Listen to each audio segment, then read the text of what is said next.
I'd throw glitter in the air, but honestly, I just don't want to clean it up later. I'm Beth Campbell, and I'm taking over for Jessica Faust for our Pride video.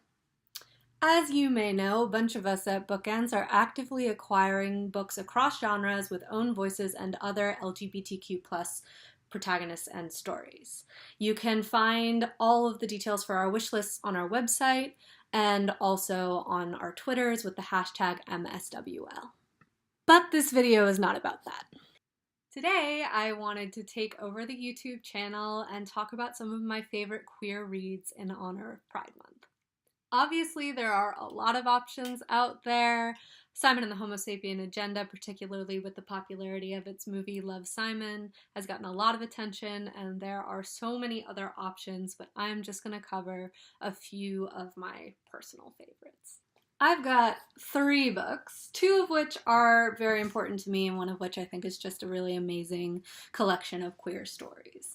The first is Afterworlds by Scott Westerfeld.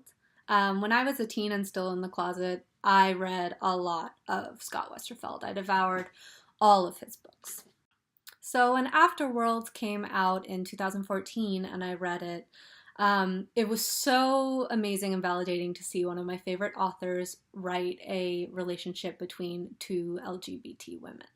The second book is The Will of the Empress by Tamara Pierce. This is actually the 9th book in a continuation following 4 kids who kind of create their own found family and discover their magic. I'm not going to get into the plot of the book, but suffice it to say that one of the 4 main characters over the course of the novel realizes that she's a lesbian. And it was handled in a way that was just so beautifully done and so relatable to me personally. Tamara Pierce was also one of my favorite authors when I was growing up, which should surprise no one who follows my Twitter. So it was just a beautiful journey to see. And not for nothing, but one of the main character's parental figures, who is a fierce and intelligent and snarky woman with auburn hair, is confirmed as canonically bisexual. I don't identify with Rose Thorn, why do you ask? Last but very much not least is All Out, a compilation of short stories edited by Sandra Mitchell. This one actually came out this year, 2018, so it's pretty new. It's a collection of queer stories written by queer authors, and each story takes place at a different point in history.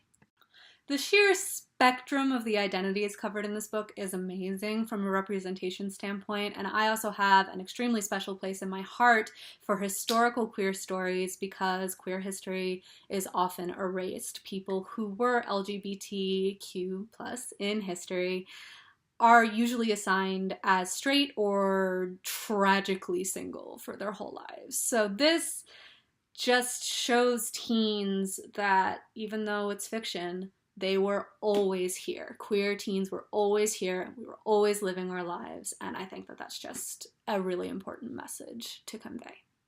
Not to get too serious on you guys, but representation really is so important. So on that note, happy reading and happy Pride from all of us here at BookEnds.